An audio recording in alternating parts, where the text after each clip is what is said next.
We are back. It is the first episode of season 3 of the Leadville podcast. And Hottie, I gotta say, I'm a little bit astonished. When we started this little project, I don't think either of us expected it to still be going 3 seasons in. Totally agree. I mean, I remember that when you said, hey, you want to do a Leadville podcast? I thought, oh, we'll do it. Okay, we'll do a summer of podcasting and then it'll be over. But guess what? We've recorded 55 episodes of this show between the first 2 seasons, and the season 0 race recaps were released at the beginning. And here we are in episode 56. Either we've got a good thing going or we simply don't know when to quit. And it's possible that both of those things are true. And Floyd's of Leadville is right there with us. They are back as our presenting sponsor for the year, and I'm really glad they're here, Hottie. I have sort of gone from fan to super fan for their vanilla flavored recovery mix. Lisa and I use it after every single workout, even without the CBD. I think it is the best protein recovery mix on the market. It has 27 grams of protein per serving from whey concentrate, 25 milligrams of CBD per serving, and 8.5 grams of BCAAs. All good stuff, right? And I gotta add, it tastes good, which is a really nice thing. I look forward to drinking it. It's not a chore like with some will not be named other recovery mixes. Yeah, and don't worry, folks. Yes, it has CBD, but it doesn't taste like any cannabis-type product. It tastes like chocolate or vanilla or whatever you're buying. That's a great thing about that recovery drinks there, Fatty. Be sure to check out Floyd's of Leadville, our presenting sponsor, for 2 seasons in a row now at floydsofleadville.com, and use the code FATTY at checkout for a 15% discount on your first 2 orders. Actually, some breaking news on that, Hottie. That first 2 orders part is gone for this season. As it turns out, our listeners have found out that they like Floyd's as much as we do. So that Fatty code for 15% off now works for every order, whether it is your first or your 20th. Oh, that is huge. Yes. A huge round of applause, and thanks to Floyd's of Leadville for sponsoring the show. 3, 2, 1.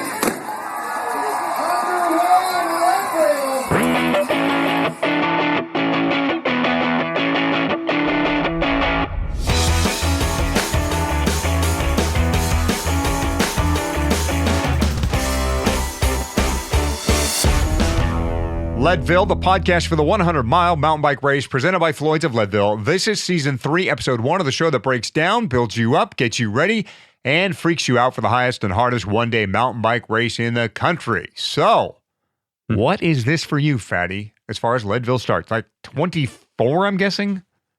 Before I answer that, and I will answer it, I gotta say, Hottie, I've missed hearing you say that. And yes, it is my 24th start for the Leadville 100.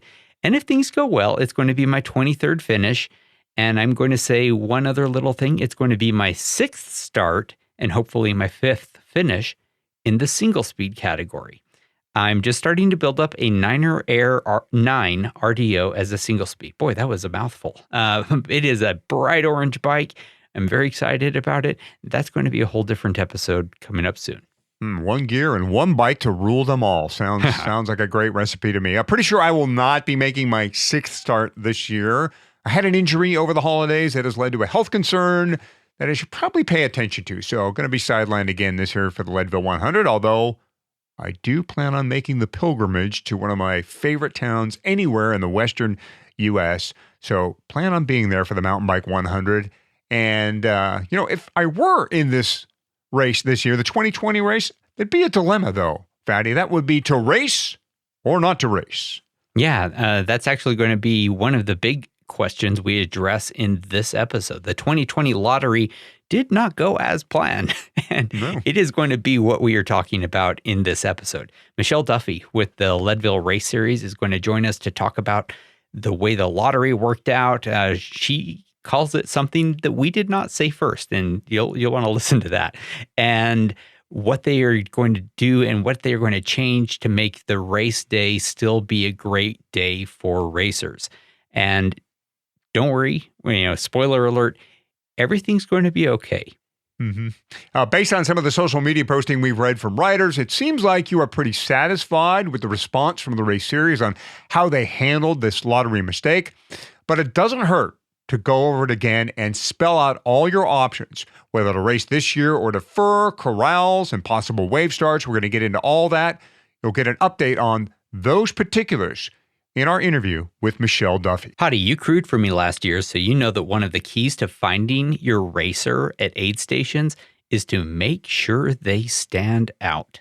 And you definitely did in your bright yellow and blue Leadville podcast jersey. Yeah, I had just a few of those made, just kind of experimenting with the idea, making sure that I had a kit that really popped, and it did. And this year I'm excited to say we will have another Leadville 100 podcast jersey our listeners can get. And I guarantee, like last year's, it will stand out in the crowd. You will not be one of those other 1,600 people in black or gray or red and black and gray jerseys. We are just starting on the design for that and for a t-shirt, so more on that soon. Meanwhile, I'm very happy to say that DNA Cycling, the company that makes the Leadville 100 podcast jersey, has joined our show as a sponsor. So our listeners who are interested in having their own custom jersey designed and made can easily do so at a really great price. That's right. You can have DNA Cycling, and then DNA stands for Dirt and Asphalt, design and make a custom Italian-sewn kit to show off your club, family, or whatever it is you are promoting at the Leadville 100. Yeah, and they create absolutely top-shelf bibs, jerseys, jackets, T-shirts, everything. I love all of my DNA kits, and I have them both for my work and for my, for other endeavors I've done. They just take great care of you from design to production to sales to distribution. They're a one-stop shop if you need a one-stop shop. We're big fans of DNA Cycling, and we are super happy to have them as a partner of the show. And DNA is offering a 10% discount to our listeners. Just go to dnacycling.com, and in the custom apparel inquiry page, choose Other in the Where Did You Hear About Us drop-down, then type Leadville Podcast. Yep, 10% is not a small number when we're talking about big ticket items like, 10 or so jerseys. And if you're not making your own kit, just stay tuned for your info on how you can get our kit. Either way, you're going to look awesome on race day.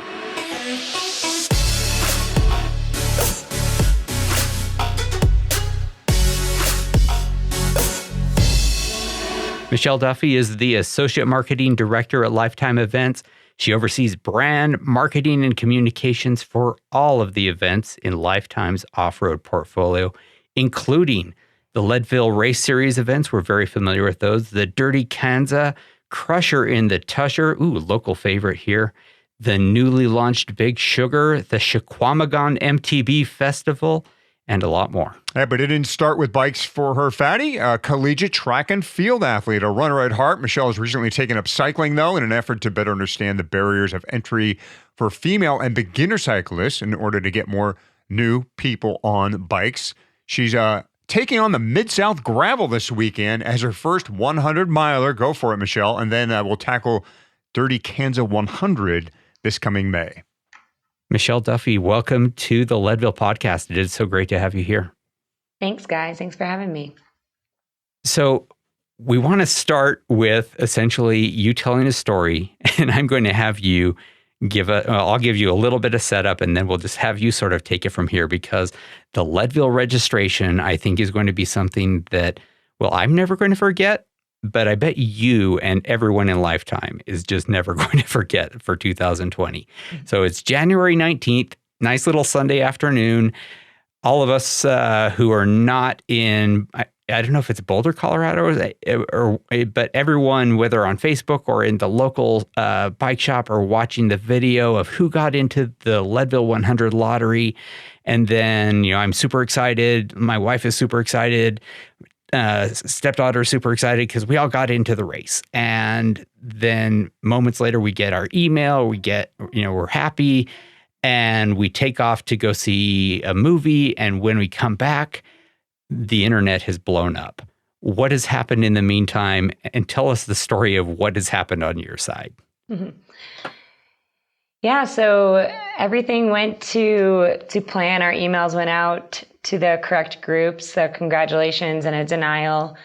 And it was a little bit later in the evening when we started to charge credit cards that we suddenly started to get feedback from people saying they were confused about their status. And shortly after that, we realized that we had a rather large group of people. We have multiple lists when we pull our lottery uploaded into our registration platform. And that was an incorrect list to be uploaded. So a group of people didn't know their status because earlier in the day, they hadn't seen their name on the video. They got a denial email. And then they got a congratulations, your card has been charged later that evening. Makes you want to just go back to drawing names out of a hat, doesn't it? Wow. I mean, what a Technology. day. Yeah, I know. I mean, sometimes it's great. We love it, right? But occasionally it crosses us up a little bit. So, I mean, immediately you guys have to, because things just spread so fast online now with social media, you know that you've got to get out in front, right? So what's your next move at that point as far as dealing with the confusion? Yeah, I mean, with such an engaged audience, especially, we knew we needed to say something right away, but we just didn't really know exactly what happened or what we were going to do. So we did, a couple of us went into the office and were there until the wee hours of the morning, working through everything, and we tried to manage what was coming through on social media and email, though it was hard to keep up. And we just said we were aware of the mistake and we'd be in touch the next day. And around 12:30 at night that night, we went home and met back up in the morning, bright and early in the office. Yeah, and that's Martin Luther King Day. And for most of us, that was a holiday. For you, probably definitely the exact opposite of a holiday. And you're all having to figure out the ramifications of this, that you have now, the people who have gotten into the race through the normal lottery, and then a bunch of people who have gotten both a "you're not in" and a "you are in" email. And I was just glued to the internet going, how is Lifetime going to resolve this? Because, depending on how your email is set, some people saw one or the other, or some people saw both of those messages. And I thought, wow, this is going to be really hard for people to figure out. I thought, a lot of people are going to get bad news twice. Bad news, good news, and then even worse news on the heel of the good news. And I never expected to see the message that you guys came out with on, I think it was Tuesday, the 21st. Yeah. Tell us what that message was. But even more importantly, how did you get to that point? Yeah. And, it was really crazy for our team over here, but in retrospect, looking back on it, and we've had internal conversations about this, it was actually one of my most proud moments of working for this organization and being on this team.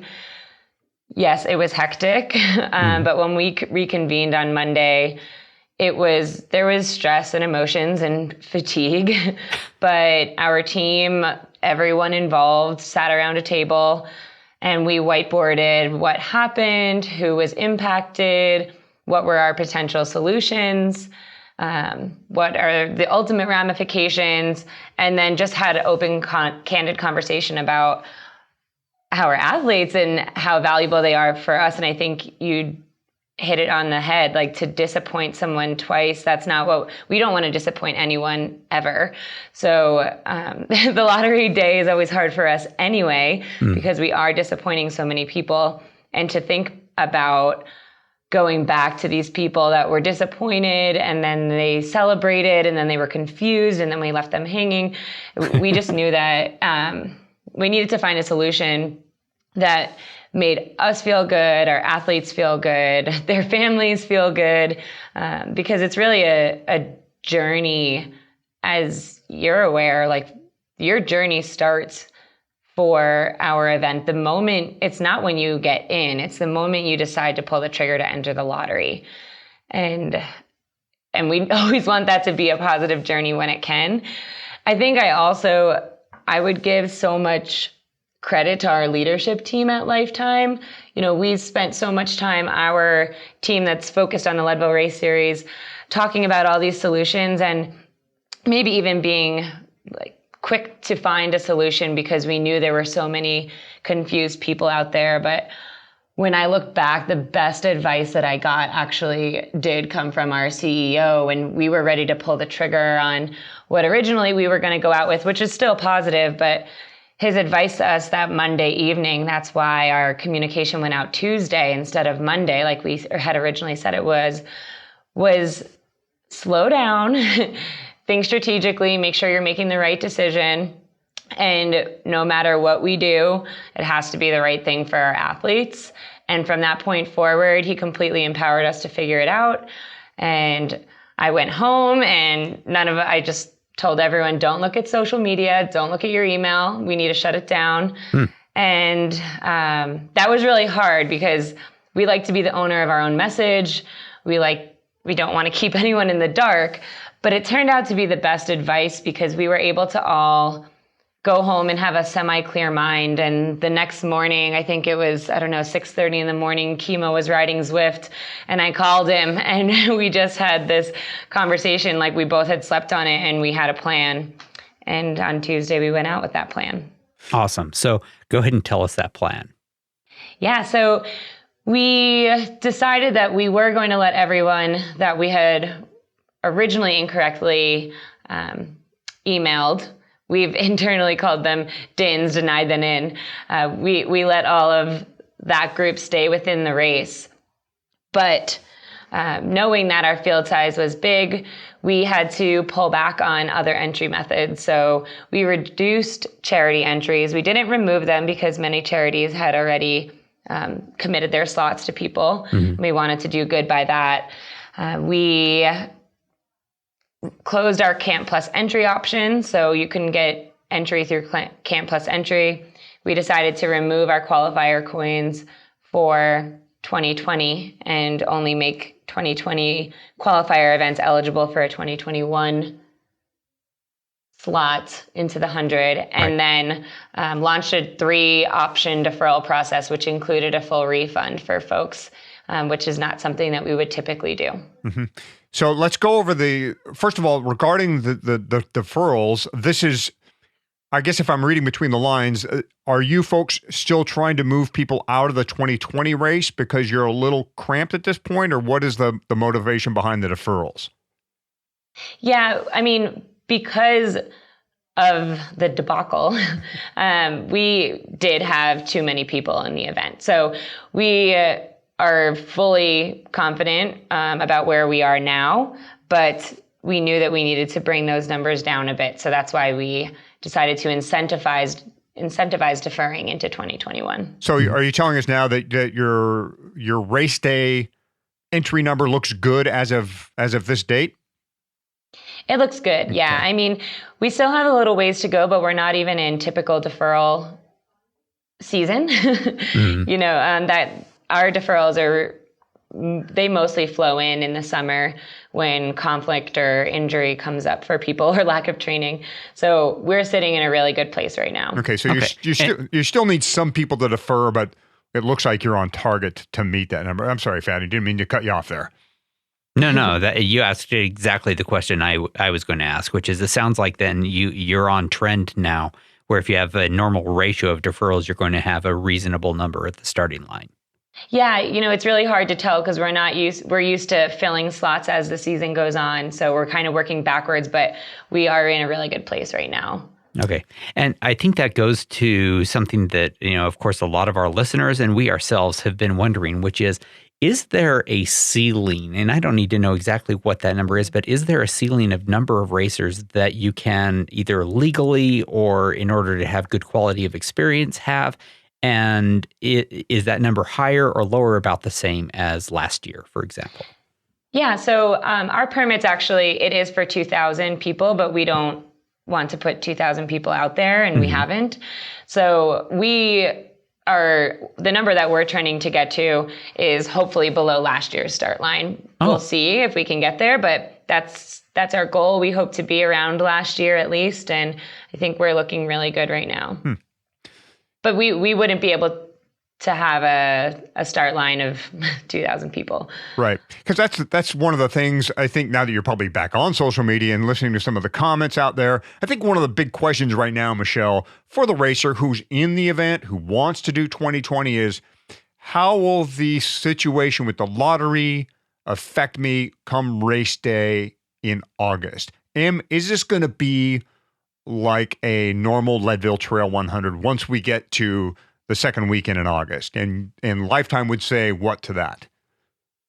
I think we're still, we're working through it, and it is the reason that we're incentivizing deferrals, because we want to make sure that when we do put people out there, they have a positive experience. The last thing we want is to say, okay, we made good by you by keeping you in the event, but your race experience is going to be impacted and you are not going to have a good time. Like, that is not, we pride ourselves in putting on great experiences, and that's why we're incentivizing deferrals. But we can confidently say that your race experience won't be impacted, and we're doing many things to make sure of that. All right. So I'd love to have you maybe recap what the deferral options are for folks who are considering, 2020 or 2021, and some of the things the Lifetime is saying, here's what you can do if you want to hold on till 2021.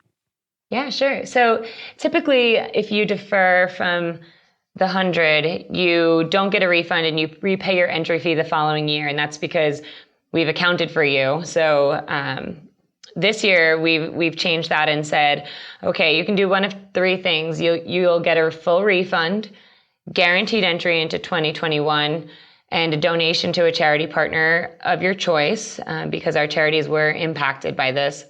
The second option is you could get a full refund.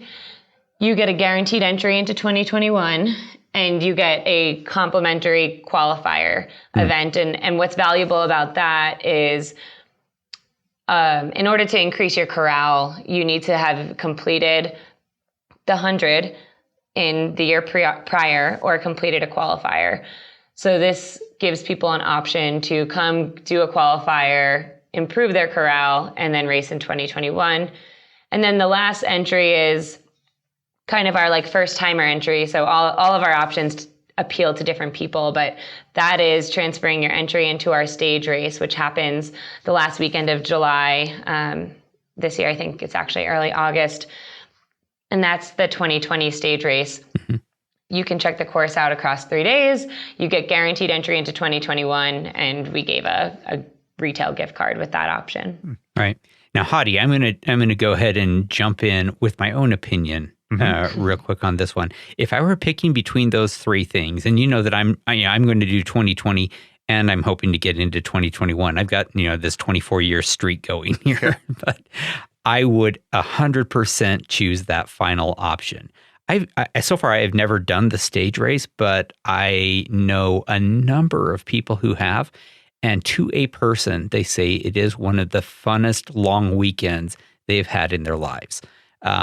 Learning the course is, has its own value, but it's a 3-day stage race, maybe something that you've never done before. That has its value. Doing the course under race conditions is meaningful. And just from what I understand, it is a lot of fun. So if you, for what it's worth, everyone has their own value of what sounds like a great thing.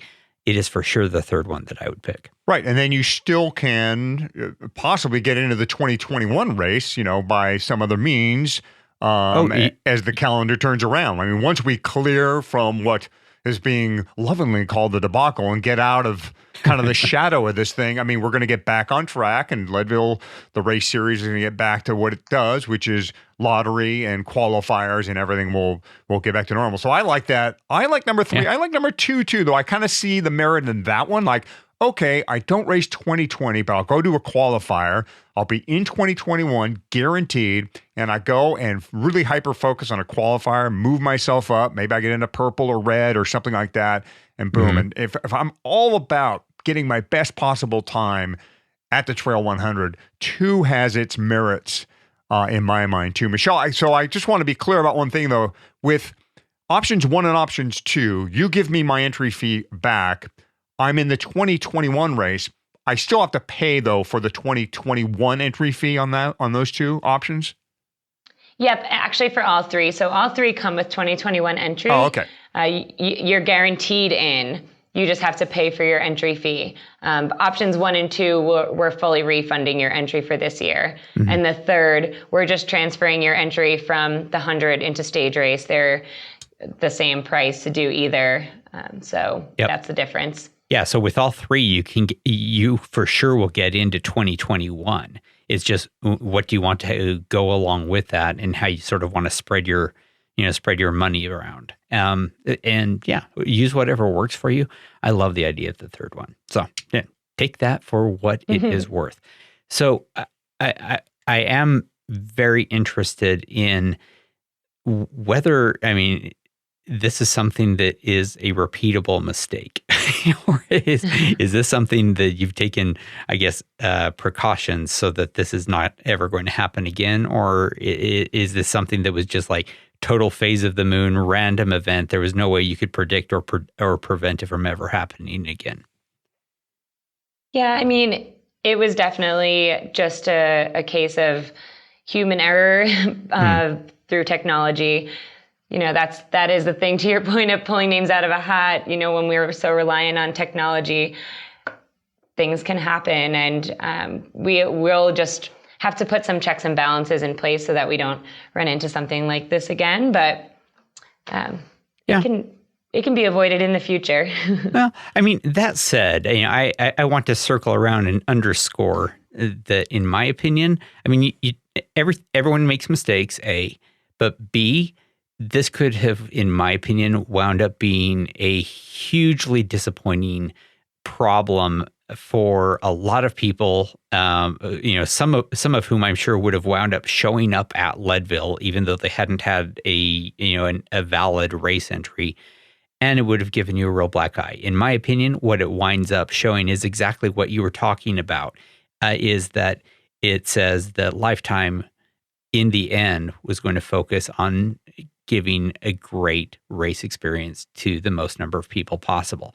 And I think for the people who are deferring, it's giving them a chance to, get perhaps a great corral space for 2021, as well as some more course experience and a little bit more training, because when they show up in 2021, they have had a lot more time to get fit and ready for this incredibly difficult course.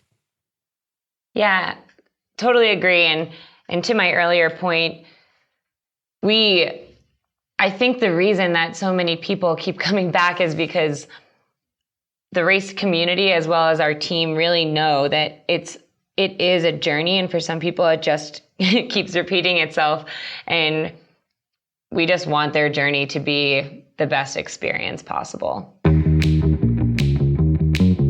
Hottie, I want to take a second to talk about the huge part that nutrition plays in the Leadville 100, and not just on race day. Yeah, exactly right, Fatty. You've got to train in the way you're going to race the Leadville Trail 100, which is where our sponsor, The Feed, comes in. Yep. Glad to say that The Feed is back as a sponsor for season 3, and the same code works as it has in the first 2 seasons, thefeed.com/Leadville. However, what you see when you get there is going to be a little bit different.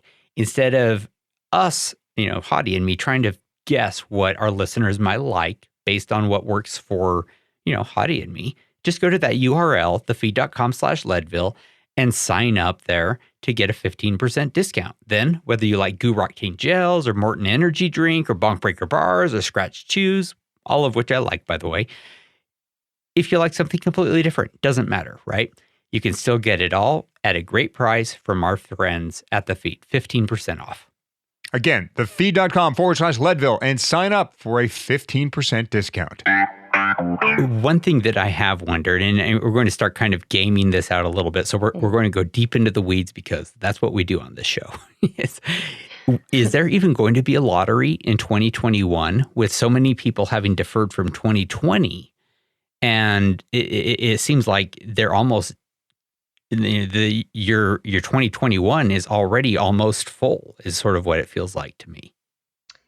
Yeah, we will have a lottery.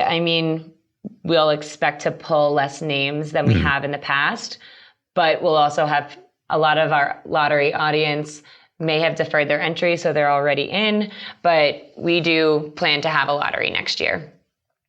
Same date, same place, same method, I would imagine, right? December 1st, 2020. There you go. Yeah. Mark the calendar. Right. Mine's always marked for that date. I love those dates. Get in the. I got into the lottery twice, Fatty. I'm a very lucky man. I guess 2 of my 5 trips to Leadville, I've been via the lottery. It does work. I know some people get skeptical of the thing, but it does work. Your name can get drawn. And even when there are mistakes, I mean, obviously Lifetime has proven that they'll deal with that. And I think, I don't know, Fatty, if you've read some of the reviews there on Facebook and on the page that we follow, the participants page. But I mean, I had a hard time finding anybody that said they were displeased with this move, upset by it. Everyone seemed to say, and I haven't looked at everything, but all the comments I saw were positive. Like people were like happy with how this was fixed. Yeah. Would we like for it not to have happened? Sure. Absolutely. But things do happen. And it looks like overall people are pretty pleased with how this is being handled as we move forward. Yeah, we felt that too. I mean, as soon as we went out with the communication, it took us a day longer than we'd planned, but we've really, we fielded so much positive feedback. And I think, we're in a good place. It seems like most of our athletes are in a good place. So yeah, it's pretty feel good now. So let's talk about the 2020 race then. Something other than deferrals and so forth, although feel free if you feel like we missed something that you want to get out there. But obviously what you want to do too is get on with this race. Let's get moving. Are there anything new about this coming event that you want people to know about the 2020 event? Any new additions? New things that might be going on regarding what's happening at 6th and Harrison? Yeah, so we're working through. It's funny. Typically, we really kick off our planning in January, so we're moving maybe a month or a few weeks behind where we normally would be getting through this debacle. But last year we expanded that expo and it'll be bigger and better this year. I think it really improved people's experience, like weekend-long experience. We got so much positive feedback from the expo last year, and we'll look to grow that into 2020 and hopefully increase the amount of programming we have going on. We dabbled with some programming last year, and I think it just helps people round out their weekend experience and not leave so many time gaps for them. So right now we're trying to lock in what that looks like, but you should definitely expect there to be more programming going on this year up there. And we're investing in some fun initiatives. Cool. Look forward to hearing more about those as you get them sort of figured out. I want to talk a little bit about the starting line, because this is another thing that it has been a question mark for a lot of people, including me. With a larger number of people getting in through the lottery, that's a larger number of first-timers, which means a pretty large white corral. That is the final corral to start the race. Now, last year we talked a little bit about the possibility of wave starts. With such I would say, a disproportionately large number of racers in one corral, the final corral, wave starts to me feels like a more an even more reasonable and perhaps helpful thing to do for more racers. Is that something that you're considering again this year? Yeah, it's not off the table. And I think last year when we played with that idea, we saw so much positive feedback from our athletes. So something we weren't sure if was in demand, it sounds like it actually is in demand. In order to make that happen, we have to work with the different city and county agencies. So it impacts our police force, it impacts the county, road closures, the local community. So we're continuing to work through what that looks like. And, we want to always be good with our partnerships within the local community. But we are having conversations on what that could look like, when it could happen, if it could happen. And those are ongoing. And I think it would be interesting for listeners. And I know that when I had a little conversation with Chemo about this last year, and some of the snags and snarls that occurred that made it so that wasn't a great solution last year, they'd never even occurred to me. So tell me, what are issues that have to be resolved in terms of, as you mentioned, law enforcement and road closures and things like that? How does that change when you have waves versus a single mass start? Yeah, so when we start the race, we close Harrison, which, if you're unfamiliar, that's the main street in Leadville, but it also is a highway. So it might not look like a highway when you're on Harrison Avenue, but it is. So to close down a highway requires a reroute, and the route for the reroute typically would route along our course, and we're reverse routing traffic. So to keep the roads closed for longer, it just requires a lot of approvals in order to close a highway down and to keep it closed for a longer period of time. It also stretches law enforcement because after the race starts, they have other places that they need to get to. So to keep them there for a longer period of time then means we need more manpower to be on the course and make sure that they're helping direct traffic in other areas or being present in other areas. So it just, in such a small community, really does stretch the resources. And that's a lot of what the conversation is about. And then it's also just, it's 6 a.m, which is it's not 4 a.m. like the run, but we are still on neighborhood streets. So making sure that we're just being mindful of noise control there, and just making sure that we're keeping people happy. Fatty, I've always been a little torn regarding wave starts. I mean, all my memories regarding Leadville itself, like yours, are that mass start. There's something about rolling out with 1,700 people or whoever numbers in the race that year. It does have some kind of cool factor, but I get the other argument. People feel like, well, I get clogged up with people that aren't in my category, so forth. Michelle, you've seen big races before. You've been involved in the New York City Marathon as well. Give us some perspective on the argument for and why wave starts is something that a large race juggles or thinks about. What are the benefits for the racers and for the organizers with doing a wave start? Yeah, I mean, I would say benefits for the organizers, truthfully, wave starts does stretch the organizers more, but it does provide a safer start environment because you're reducing the congestion. It's inevitable, whether it's a running marathon or 100 miles on a bike, that you'll always have people that maybe should be in a different wave and they end up somewhere else because they don't have a qualifying time. Using the New York City Marathon as an example, if you have run a marathon in 3 hours and 30 minutes, you're going to start somewhere different than someone who's never run a marathon before, even if they are capable of running 3:30. So now that person is starting further back. By breaking it into waves, it not only allows you to start around like people, but it also, for that person that's never rode 100 miles on a bike in Leadville or Silver Rush or doesn't have a qualifying time, or the person that's capable of running 3:30 in a marathon but has never done it yet, by them starting in a wave, if they get themselves to the front, well, then they can ride or run right off the front of that group. So while it's unfortunate to not necessarily be around the masses, if they were to all start together, you would be starting in a congested environment. So if you're capable of riding 8 hours and you're in white because you don't have a qualifying time, and you start in a mass start, you still have to start in white, and you're doing a lot of navigating to work your way up. Whereas if you had a start that was waved, you would have less congestion to have to move through in order to break free and catch up to the next group.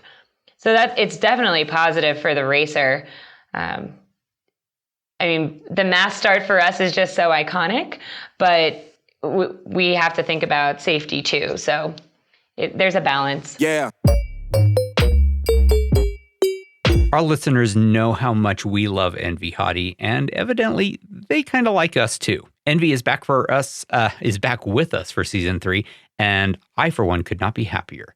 Their wheels, their bars, their stems, they've gotten me through more than a few Leadville 100s. It'd be interesting to count. And always, without fail, never a single failure with an Envy part. In addition to their reliability, Envy is a real morale boost at the Leadville starting line. I'm looking down, I'm seeing my M525s or my M5 bar, or this year is going to be an M6 bar, spoiler alert. And the stem, I know that I have the best, and I am not going to be held back or have a failure because of my equipment. And that is very important as I roll down 6th Street. Sure thing. Whether Envy knows it or not, they are providing a psychological advantage to their riders, like Fatty. You look down at that logo and you know you can give that gear your all and you will be rewarded, hopefully with a gold buckle. Yep, silver and gold, whatever you're after. You can learn all about Envy at their wheels, their components, their seat posts, their bars, their stems. Oh, I love it all. And it seems like they're made with Leadville in mind, but they can handle anything you throw at them, I guarantee it. enve.com. Thanks so much to Envy for supporting our show. Let's move on to some questions of an unhappy topic, but something that we've got to consider, and that is the coronavirus. I'm sure that you guys must be absolutely worn out with all of the new things and the difficulties that have been hitting you around the kneecaps lately. But I'm not really even necessarily thinking in terms of the Leadville 100 race, because if there's still coronavirus issues by then, we've got other fish to fry. But you've got qualifiers and camps to consider in spring and early summer. You've got Austin Rattler at the end of March. You've got Wilmington Whiteface in early June, as well as a training camp in late June, and then the Lutz 99er. So what are the thresholds that you're considering for either having or canceling or deferring all of those events?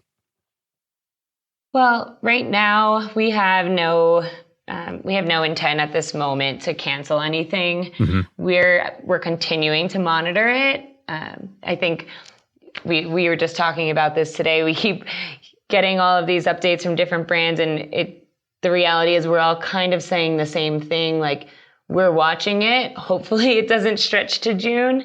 Right. Austin is upcoming, but right now we feel really confident in the fact that we'll go on as planned, and just would say, take precaution. If you're not feeling well, then get yourself well, and maybe don't race. Yeah, use common sense. Yeah. But right now we're, all planning to go systems a go, moving forward as is. Yeah, it's a tough one, Fatty. A lot of these events have been put on the spot. We've seen some folks go ahead and postpone events. I don't know if by the time this podcast comes out, hopefully the Mid-South will be underway or still underway. I think it will. We're all headed that way this weekend. Mm-hmm. So yeah, it's a very tough call. I think the one advantage with bike events is, we don't stand around next to each other for that long. Yeah. Or is it a lot of people coming together at once? Sure. Right. But we're not in the same convention hall together. Right. That's true. So there is some difference there, and we're healthy people too. we have an understanding of that. So, I mean, we're hoping that, we can get out in front of this thing and it causes no more damage to lives, to people, and to the events that we all love and we want to see happening. So we'll keep paying attention to that. Obviously, follow this channel, follow all the Lifetime channels for the latest on their events and how it relates to your participation in those. Hottie, I've hinted about racing single speed this year, but I guarantee you that I will be training at least 50% of the time on a geared bike. And you know that the complete build for that bike starts with the word Shimano and ends with the letters XTR. Oh yeah, this is a familiar story. You've mentioned before how incredible the shifting is with Shimano's XTR group. Yeah, and not just the shifting either. It's the braking, the reliability, the strength, the lightness, everything. Honestly, Hottie, the Leadville 100 is a race that needs exactly what Shimano XTR delivers. Precision, reliability, super easy shifting under whatever load. And there are some serious loads that you are going to be delivering as you go, climb the power line, right? Shimano makes the best drivetrains that have ever been made, and they're making them right now. I'm so excited to have Shimano back for season 3. Yeah, even though you're riding single speed this year. Yeah, honestly, the only difference between my single speed and my shifting bike will be the existence of a shifter and a rear derailleur. Otherwise, all Shimano, all XTR, all the way. Go to bike-shimano.com for more. We will also have a link in the show notes for this episode at Leadville100podcast.com. What else, Fatty? Do we have more on our agenda here? Should we move to some more fun stuff, maybe? Yeah, let's talk about fun stuff. And in particular, the race that you brought up that is this weekend, which I believe Michelle is doing. And this is kind of a big deal for you, right, Michelle? Yeah, it is. Tell us why. I've came from the running world. I was a runner, and then I was in the more running marketing world, and I transitioned into the trail running cycling world back in 2017, but I wasn't necessarily riding my bike. I did have a bike, a hybrid bike, which I was teased about a few times amongst my cyclist coworkers, but we have been talking more and more about how do we get more women on bikes. I'd say, we were already having those conversations, and then bringing the Dirty Kansas team into the fold has only heightened that, because Christy Moan and that team has put a lot of effort into getting women riding. And as we were having those conversations and trying to better understand what are the barriers of entry and how do we make this less intimidating, not even just for women, but for beginners in general. If you're lacking a cycling network, which caveat I do have, but if you're lacking that, it's really hard to get into cycling and can be years long of a process without the proper resources, understanding what the gear is. There's just so many layers, as we all know, to riding. And the more I was talking about it, then I started to ride my bike a little bit more to better understand it, and started doing some research and trying to read up on beginner articles and understanding what I was actually doing, what was I doing wrong, how could I be better. And it just felt like the more I was reading, there are a lot of resources for beginner cyclists, but they're not necessarily written by beginners. So I still felt like I wasn't totally understanding what the barriers of entry were, except that there were barriers of entry. Yeah. So I just was like, I guess I'm going to take this on myself. And Salsa actually gave me a bike, and I put a few races on the calendar, and I've been vulnerably blogging about it through their channel on Dirty Kansas. Just, being totally candid and honest about what I'm learning as I'm going. And it's been great, because I think it's helped motivate me to keep riding, because there was a little bit of onus placed on me there. Yeah, some accountability. Yeah. Yeah, for sure. But it's also just been really nice, getting so much positive feedback from other beginners or people that aren't beginners anymore.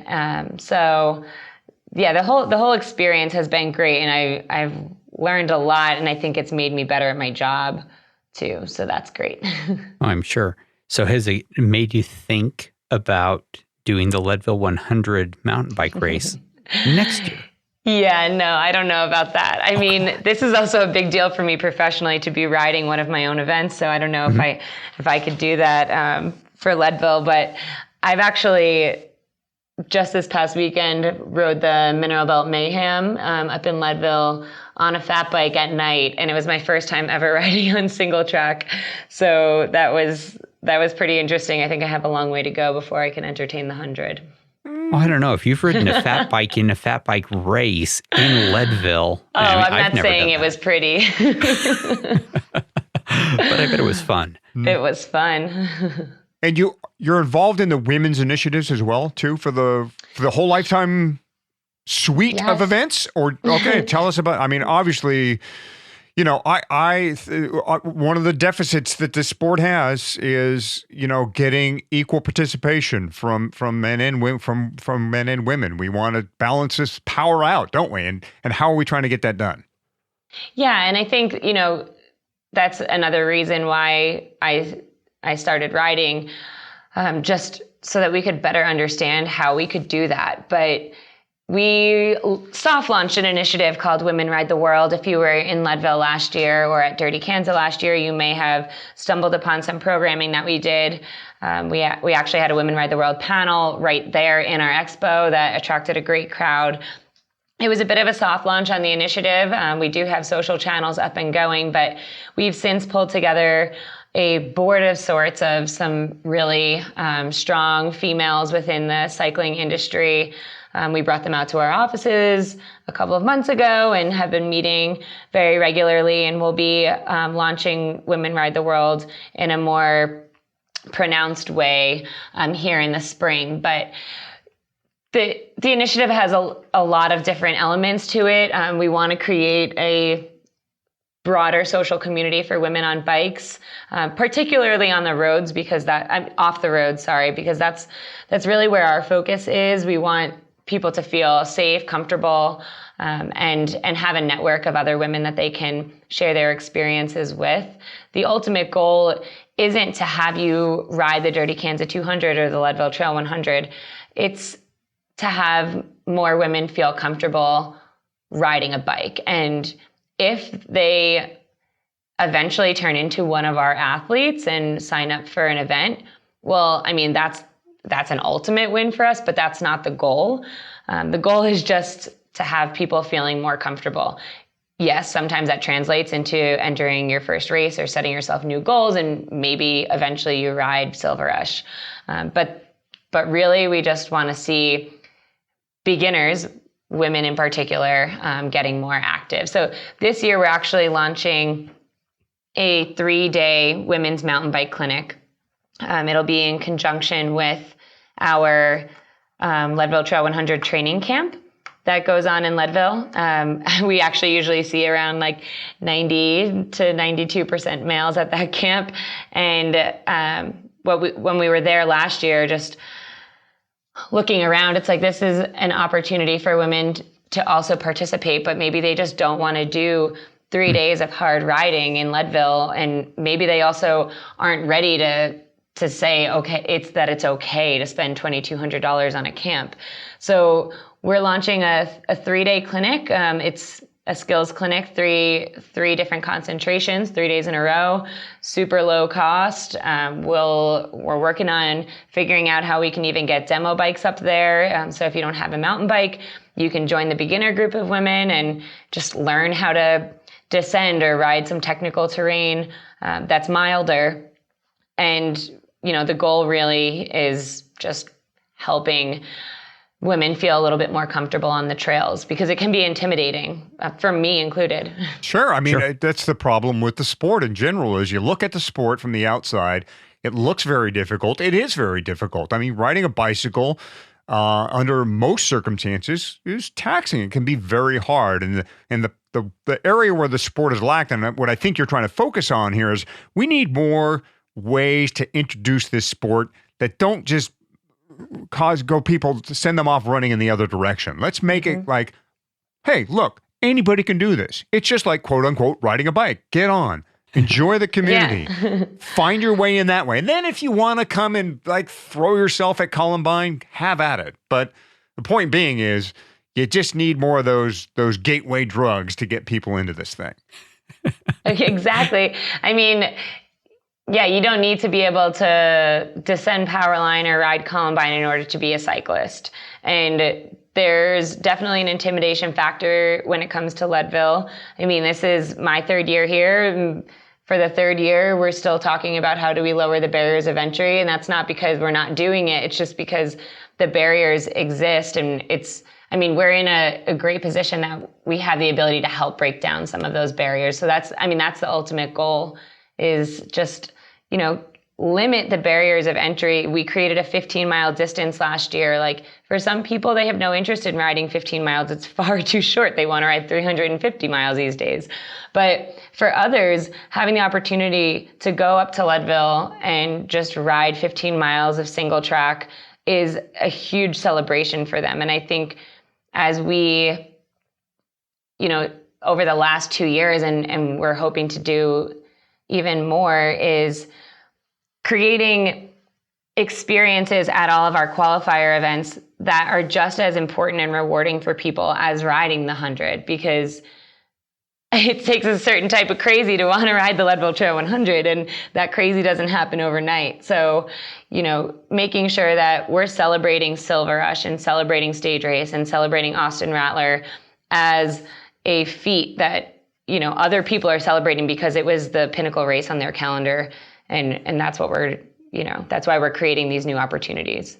Awesome. Yeah. Good for you. I mean, look, I can tell you from my wife's experience in Leadville, all you got to do is get them there. They'll soak in the beauty. People just become instantly attracted to these scenes. And if there's something else there for them to reach out to, any beginner cyclist, woman, man, anybody, they're hopefully gonna find their way, and that'll be their little gateway. Because ultimately, the industry needs to keep feeding itself. I mean, we have to, otherwise, this thing will end up like other sports can at times. I mean, triathlon has had its struggles at times, and golf, and all these other sports. They have these great spurts, and then if you don't keep after them, if you don't keep feeding them a little bit. And that only comes from within, right? We gotta make our own. Yep. Show them what makes it fun, and then let them find out what their passion is, whether it is seeing beautiful scenes or having an intense race and beating their personal best. Who cares, right? There are people like me who just can't seem to ever stop racing, and then there are people who just buy an e-bike and see the world. Both fantastic. Yeah, exactly. Especially as we continue to grow, and even like Lifetime continues to grow. And I think we get the question a lot, like what's your future growth look like? And I mean, what we're talking about now is we have some of the most iconic, desirable, beautiful races in the country, or arguably the world right now. And it's our responsibility really to make sure that we're protecting what we have and growing it and keeping Leadville. Like, that is so important. So especially as the sport grows and competition grows, like that's healthy for the sport. And we also need to protect, making sure that Leadville stays as a premier experience that remains desirable, not for our benefit, but for the benefit of the athletes.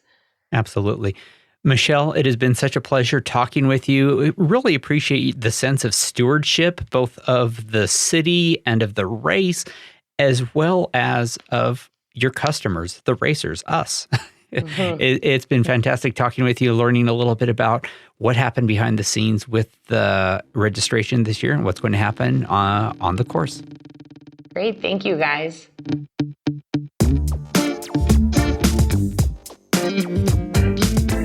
Let's wrap up Season 3, Episode 1 of the Leadville podcast, presented by Floyd's of Leadville. If you like this show, give us a 5-star rating and review over at Apple Podcasts. Also, share it with your other cycling friends, and please support our sponsors. Let them know you appreciate them making the show possible. Meanwhile, if you have ideas or questions for us, head to the Leadville100podcast.com comment section and get in touch. Yeah, and follow us on Twitter. I am at Fat Cyclist. Hottie is at Michael Houghton. You can also find us on Facebook in the Leadville 100 MTB participants group. We've also very recently fired up a Slack workspace, and we'll have more to say about that in the very near future. Good luck in your training. Thanks for listening, and we will see you at the start line